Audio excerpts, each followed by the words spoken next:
ஏன் 2 ஒன்று எடுத்தீங்க? அவங்க விட போய் எடுக்கலாம்.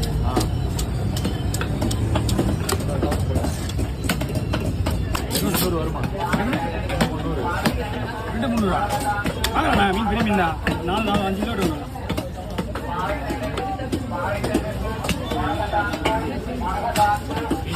மீன் அருமையா இருக்கு. எந்த ஒரு பிரச்சனையும் கிடையாது. பெரிய மீன் அந்த முக்கியமா வர்ற மீனுடைய போட் வந்து போய் எடுக்கிறாங்க. ஃபுல்லாவே பெரிய மீன் தான் வரும்.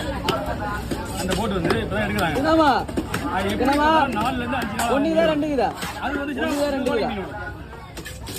அந்த அந்த போட் மீன் தான் இப்ப மீன் சூழல் கடையிலன்றதுனால ஒரு 2-3 எடுக்கலாம். 2 வேணாம் கடையில் வச்சுக்கிறதுனால அவங்க வர ஆமா நம்ம அங்க இருந்தா கம்மி தான். நம்ம காலையில்